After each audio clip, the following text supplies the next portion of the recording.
那我们今天给大家带来主题报告的是刘奕路教授。刘奕路教授目前在田纳西大学橡树里国家实验室担任讲席教授。那么刘教授1982年毕业于西安交通大学，1989年在 Ohio State University 获得博士学位。1990年开始在蒙吉南泰克任教，2009年加入田纳西大学。刘教授2003年当选 IEEE 的 Fellow，2016年当选美国工程院院士，是美国工程界的最高荣誉。下面我们有请刘院士为大家带来他的主题报告，GPS 辅助下的广域电网监控。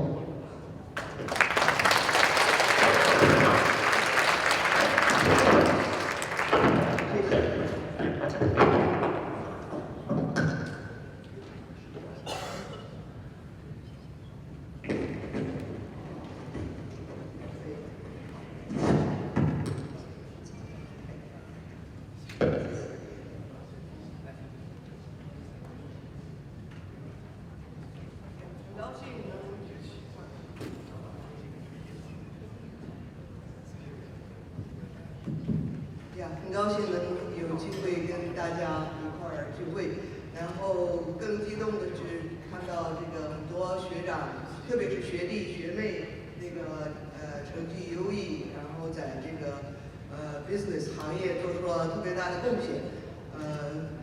我今天能够希望能跟大家汇报的一些就是在这个电力行业，我们在学校和实验室做的一些研究。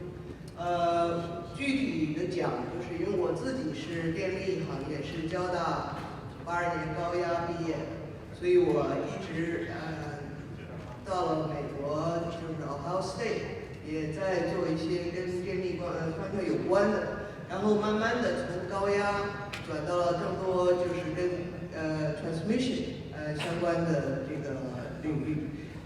我可能就是英文、中文加在一块儿讲。想具体讲的一个就是technology， 就是一个GPS enabled wide area measurement. The power grid is the largest man-made machine. It stretches thousands of miles. But the problem historically, the problem is you have a big gen that's moving. However, you couldn't see your toes. Your left hand doesn't know what your right hand is doing. So it's basically a moving machine that has no clear vision. And the reason that it can actually sustain is because it moves very slowly. Because the traditional machines provide tremendous inertia, and that inertia actually was able to absorb any disturbance in the power grid.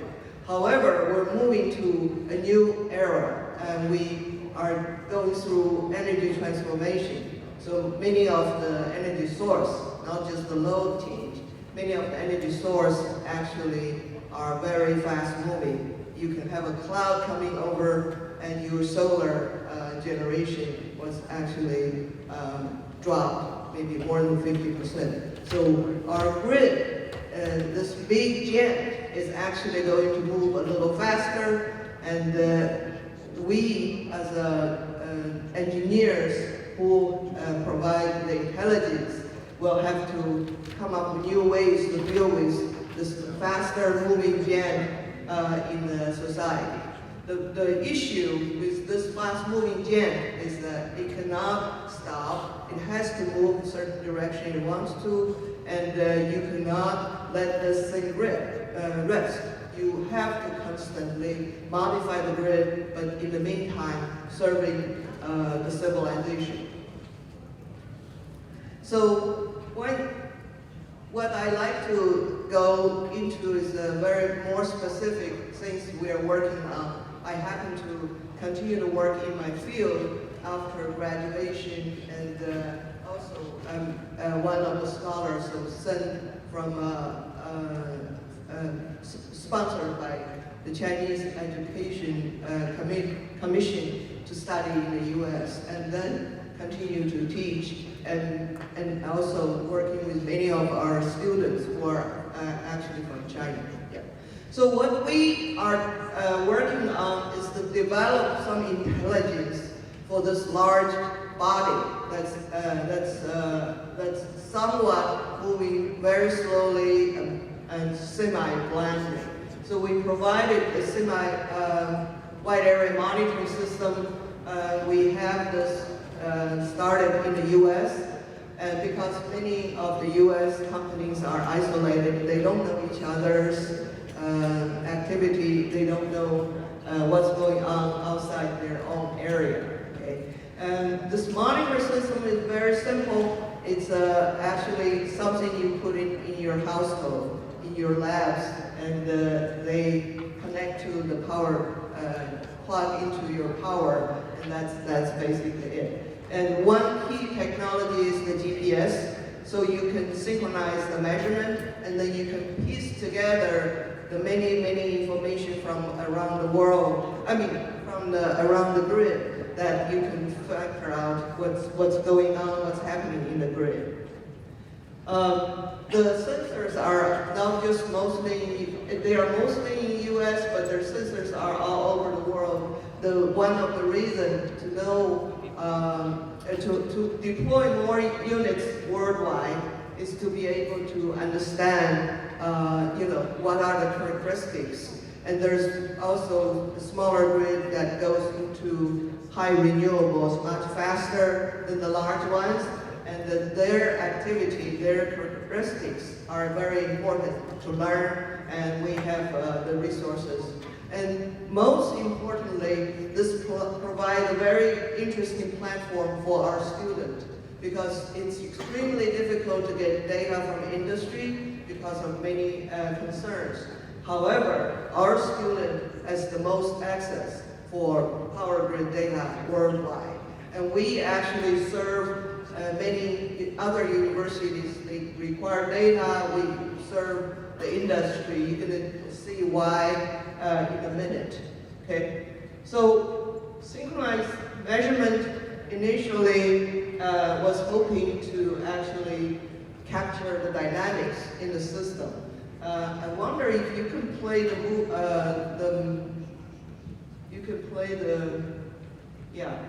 hit the bottom play mode. Yes, very good, very good. Yeah, so in the power grid, actually, whatever happened in a small area, in fact, the whole thing, because they're all interconnected, and there is a finite speed that the dynamics travel. And this phenomenon was not observable because we don't have synchronized observation. Now, because GPS has dropped the price, when we started working on this, it's 20,000 per GPS receiver system. Now it's less than $20. Probably we have in large bulk, it's $2. So it becomes very easy to put GPS in any place. Many of you know GPS is for location, position. Your car needs GPS, and your pet, your dog needs GPS chip. But what we use this is really for precise timing. It can give you nanosecond precision time once you log in and once you have the precise location. So basically, this technology allows the grid to actually replay and understand the dynamics and provide very first-hand knowledge for development of technology. One of the technology coming out of this unexpectedly from us is the traveling time. It's like earthquake waveforms. It actually has a finite time of travel because it's an electromechanical system. And because of that, different sensors will measure the response from a generator drop at a different time delay. And that time delay is precisely what we use typically for detecting earthquake source. And here, instead of an earthquake, you can have a generator drop, you can have a major event in the grid, and and that dynamics set up in terms of frequency can be observed because you have precise frequency timing. And this become a very interesting application for our industry because you will have knowledge of what's happening in the grid that you had knowledge before, either lack of measurement or this is because this is your neighbor's territory. You are connected, but you don't have the information from them to quickly understand what's happening. So as this technology become one of the situation awareness tool that is being used by many industry, and we actually provide alerts.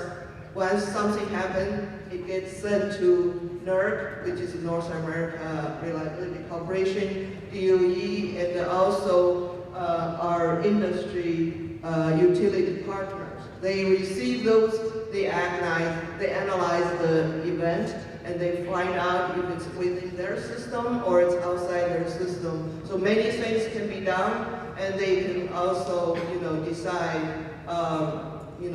what actions to take.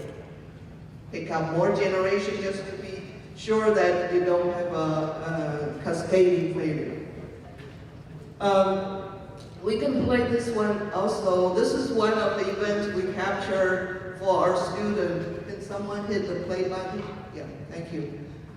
This is basically captured near Tennessee, where we have a major storm, and that actually affects the whole eastern U.S. Remember, the U.S. territory was divided into 3 major grids, and we are looking at one of them, which is the largest in the U.S. It used to be the largest grid, and later on the European grid has this size, and now the Chinese grid definitely way beyond the size of the Eastern interconnection. So many phenomena we can observe, and there's another one. This is very new. What happened is, if you have, let's play this one as well. So if you have renewables and if you have a lot of inverters, you could easily see a lot of oscillations, both locally and globally.